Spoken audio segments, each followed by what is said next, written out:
Greetings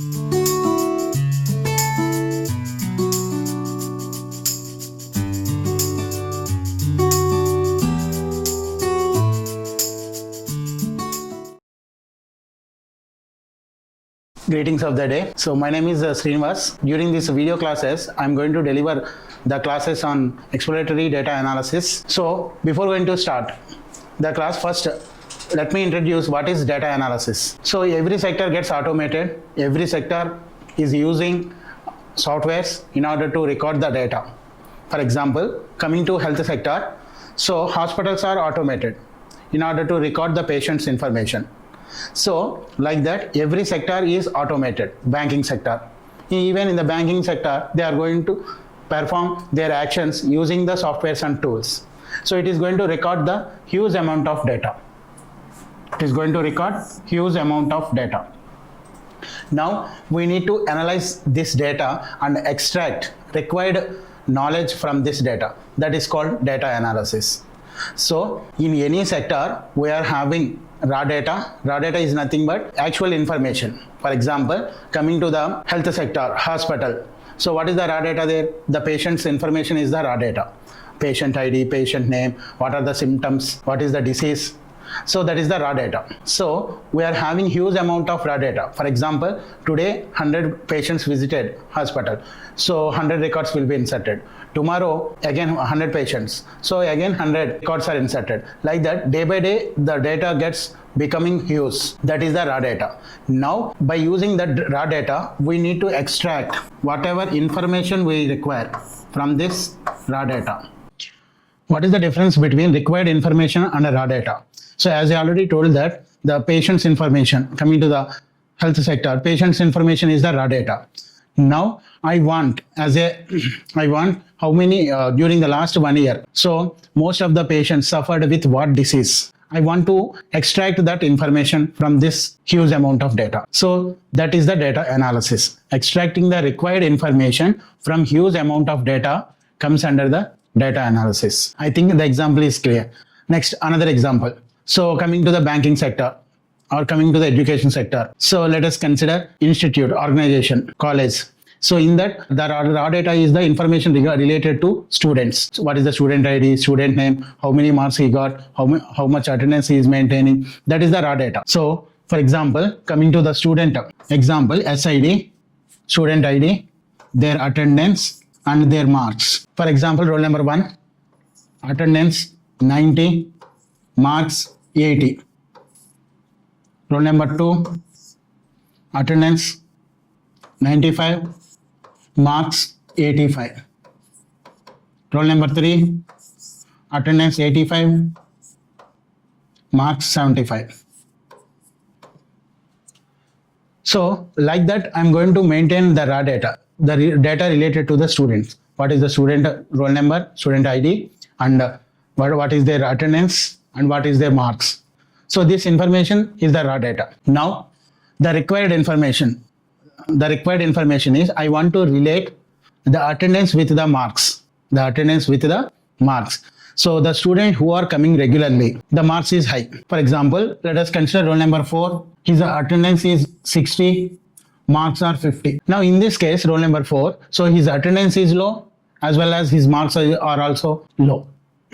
Like that, I want to relate attendance with the marks. This is the second example. So I'm going to derive the equation marks is equal to attendance minus 10. I'm fitting an equation from this data. From this data, I'm fitting the equation. Marks is equal to attendance minus 10. See the record 1. What is the attendance? 90. 90 minus 10, 80. So record 1.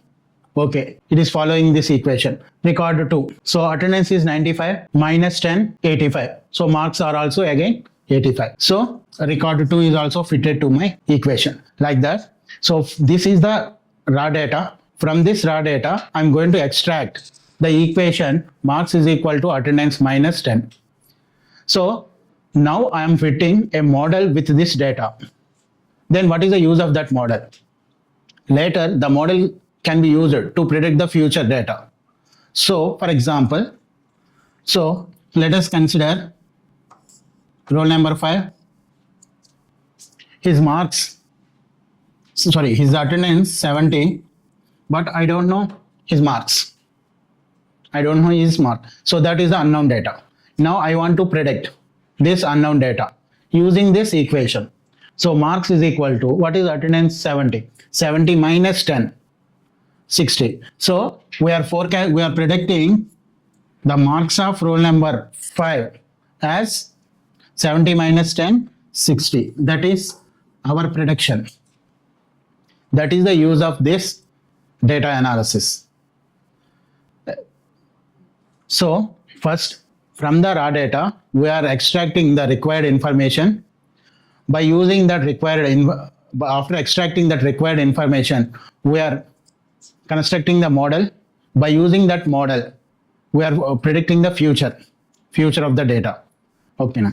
So this is the one example. So predicting the student marks based on their attendance. So this is called data analysis. So extracting the required information from huge amount of data is the data analysis. Now, what are the steps in data analysis? Let us see the steps. So first step, data requirement. Identify what is the data requirement. Based on the problem definition, first we need to identify the data requirement. For example, here the problem definition, here in the previous example, I want to relate the student attendance and the student marks. So here what data I require? Student roll numbers or student ID I require, and their attendance I require, and their marks I require. So that is the data requirement. So based on the problem definition, first we need to identify the required data. That is the first step, data requirement. Second one, data collection. Collect the relevant data. Now in this case, I require student data. Okay, now. So student attendance, student marks. So I will go to exam section. So I will collect the data related to the student attendance and marks. Such information I'm going to collect, and I'm going to maintain that information in the required format. So the required format may be comma separated version, CSV or Excel. So these are some of the formats to maintain the data. So first I will identify what are the data requirements, and then I'm going to collect the data. That is the second step, data collection. Next, third step, data pre-processing. So what is meant by data pre-processing? So whenever we are collecting the data may be noisy, the data may be inconsistent, or the data may be incomplete. So we need to overcome from all those problems. For that, we need to make the data pre-processing. Data pre-processing is nothing but making the data ready to analysis. That is the data pre-processing. So in data pre-processing, first step is data cleaning. Why we need to clean the data? Because the data may be noisy. What is meant by noisy data? For example, so the age of a student might be 22, maximum 30 or 35. Okay, maybe 15 to 30, the age of a student. Now, instead of entering 20, by mistakenly I entered as 120. Instead of entering 20, by mistakenly I entered as 120. So 120 is exceptional age. Okay, no student will have 120. So that is the exceptional value that comes under the noisy. Another example. So again, instead of entering 20, I entered minus 20. I entered minus 20. Again, age cannot be a negative value. Okay. But by mistakenly, instead of entering 20, by mistakenly, I entered it as minus 20. So again, that is an exceptional value. It is considered as noisy. So now, if the data contains noisy, so the information what we are extracting from the noisy data, that information might be noisy. So that's why first we need to clean the data. Cleaning in the sense removing noisy data. And the data may be incomplete. Why the data may be incomplete? At the time of data entry, the data may not be available. For example, so students filled the application forms. In that application form, one student left blood group as empty. He did not know his blood group, so that's why he left that blood group as empty. So at the time of data entry, I should not enter any value. If I don't know that value, I need to leave that as a blank, but I should not enter any other value. So that is data incomplete. Due to unavailability of data, the data may be incomplete. So in that case, we should not overwrite that data with any other values. So instead, simply neglect that record. Take the remaining records. That is the data incomplete. Next, data inconsistencies. What is meant by data inconsistency? So for the same value, for the same attribute, we might have different values at different locations. For example, roll number 1. At the department, I am having his address as Tadepalli Gudam. But at the library, his address is recorded as Tanuku. Now, the student is same, roll number 1. But at different locations, we are having different values. For the roll number 1, at the department, his address is recorded as Tadepalli Gudam. But at the library, his address is recorded as Tanuku. Then I have the inconsistencies. I am unable to exactly tell what is the correct address of the student. There is an inconsistency between the department and library, and hence we can unable to find the correct value. So that is the data inconsistency. So in the data pre-processing, the first step is data cleaning. In that data cleaning, first eliminate the noisy data. So noisy values means exceptional values. Next, if there is any incomplete data, so either manually correctly fill the data or neglect that record. So that is about incomplete. Next, if the data is inconsistency, remove the inconsistencies from the data. So these three are the steps in the data cleaning. First, we need to clean the data. So that is one of the steps in data pre-processing. Next, coming to the second step in the data pre-processing. First step, data cleaning. Second one, data transformation. We need to transform the data from one format to another required format. So that is the data transformation. Okay. So one of the step in the data for transformation is normalization. We need to normalize the data. Normalization. What is meant by normalization? Converting any range of values to the same range, either 0 to 1, -1 to +1. Converting any range of data into the same range is called normalization. For example, let us consider employee data. So in the employee data, we are having let us consider two attributes, experience and salary. So let us consider experience 1, salary 10,000, experience 2 years, salary 20,000. For example, experience 3, salary 30,000. Let us consider these two attributes. So here, by changing value 1 in the experience, so 1 to 2, the value will be changed by only 1. But the salary will be deferred by 10,000. 20,000 minus 10,000, so 10,000. So in the sense, if you change one value within the experience, so there will be a dramatic change in the salary, because the salary value will be changed by 10,000 for only one value change in the experience. So in this case, I can say that the salary attribute dominates experience attribute. So one attribute is dominating other attribute because the salary is dramatically changing for a single change in the experience. So that in order to rectify that problem, we need to perform normalization.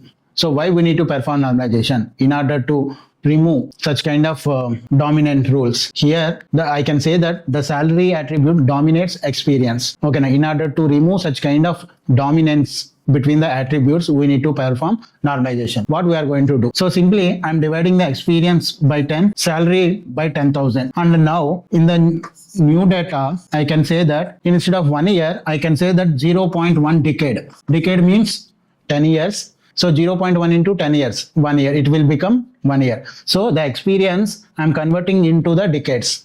So 1 year will become 0.1 decade. Similarly, 2 years will become 0.2 decade. Now, salary also. I'm converting salary into the lakhs. 10,000 salary, I can write it as 0.1 lakh. 20,000, I can write it as 0.2 lakhs. Now what happened? Both the attributes, experience and salary, both are converted into the range 0 to 1. So that is called normalization. Now, no attribute dominates any other attribute because experience values are also ranging from 0 to 1, salary also ranging from 0 to 1. So in this case, no attribute dominates any other attribute. But coming to the previous example, experience, if I am representing in the years, 1 year, 2 year, 3 year, the salary will be changed by the value 10,000. If experience value is changed by one value, the salary will be changed by 10,000 dramatically. So in that case, I can say that salary dominates experience. In order to remove that dominance, so now I'm going to perform normalization. So after normalization, both experience and salary are converted into the same range 0 to 1. So that is data normalization. So that is the second step in the data pre-processing. Third step, data selection. So what is meant by data selection? So we are having, whenever we consider data source, the data source might have consistent data or inconsistent data or inconsistent data. Okay. So for example, if our task is to analyze the student performance, so what is the relevant data? The relevant data is their marks, their attendance. So that is the relevant data. So whenever we are considering a data source, the data source might have irrelevant data as well as relevant data. Now consider the example of student data source. So in that I need to analyze the student performance. So I have in that case, what is the relevant data? So I can analyze the student performance by using their marks, or I can consider their attendance. So that is the relevant data. But their phone numbers, their address, that is irrelevant in order to analyze the student performance. So their phone numbers, their email IDs, their address, all those becomes the irrelevant data for my data analysis whenever I want to analyze the student performance. Second example, for example, from which area most of the students are coming. I want to analyze from which area most of the students are coming to my college. So in that case, what is the relevant data? Their address will become the relevant, because I can analyze from their address. So from which address more number of students are coming, that I can analyze by their address. So for that task, in order to analyze from which address, from which location more students are coming, in order to analyze that, so the relevant data is their address. In order to analyze the student performance, so the relevant data is their marks, their attendance. So based on the task, the relevant data and irrelevant data gets changed. Now we need to extract only relevant data. We need to select only relevant data, because if we include irrelevant data also, the time complexity may be high in analyzing the data, or we may get the wrong results if we include irrelevant data for the data analysis. So that's why we need to select only relevant data for our task. So that is the another step in data pre-processing. So in data pre-processing, first we need to clean the data. Next, we need to transform the data from one format to the required one. Next, third one, we need to select the relevant data and remove the irrelevant data from our data analysis. So that is the third step in the data pre-processing. So data pre-processing, in data pre-processing, we are making the data ready to analysis. So that is the data pre-processing. In that we will have data cleaning, data transformation, and then data selection. Those are the three steps in the data pre-processing. Next step in the data analysis is model development. So what is model development? By using mathematical concepts and algorithms, we are going to develop a mathematical representation for the data. So that is called model development. So in model development, so we will consider the data. From the data, by using mathematical equations and algorithms, we are going to construct a model in the form of mathematical expressions. For example, I know the cost of each pen. Let us consider the cost of each pen is 10 rupees. Now a box contains 20 pens. Now I am going to write the mathematical expression in order to find the total cost of the box. Total cost is equal to cost of each pen into the number of pens in the box. So cost of each pen is 10 into 20, so it becomes 200. So now I derived a mathematical expression in order to find the total cost of the box. So total cost of the box is equal to cost of each pen into number of pens in the box. So from the data, we are going to derive the mathematical expressions like this. So that becomes the model. Then what is the use of that model? That model may be used in order to forecast the future or predict the future. That is the advantage of model. So every model is associated with some error. So model is associated with some negligible amount of error. Now the model is constructed from the data, but that model may have some negligible amount of error. So for example, in this case, I got the cost of the overall box is 200 because the cost of each pen is 10 and I am assuming that the box contains 20 pens. So the total cost of the box is equal to 200. By using this model, I derived this value. But let us assume on the box he given some discount or something. So on the box it is written as 190, the cost of the box. So I predicted the total cost of the box as 200, that is the predicted value, but the actual value is 190. On the box it is 190. So the actual value is 190, but by using my model, I predicted the cost of the box as 200. So there exists some error between our predicted value and the actual value. So error can be obtained by predicted value 200 minus actual value 190. So 200 minus 190, 10. So that 10 is the error. So whenever we are constructing model from the data, so the model might have some negligible amount of error. So in this case, so I am predicting the cost of the box as 200, but the actual value is 190. So 200 minus 190, 10. That becomes the error. So that is the next step. We need to develop the model with negligible amount of error. So the last step, data analysis. Once we constructed the model, then we need to analyze the results. We need to analyze the results, whether the results are as per actual value or whether the results deviating from the actual value. We need to find the error and analyze the data. So that is the last.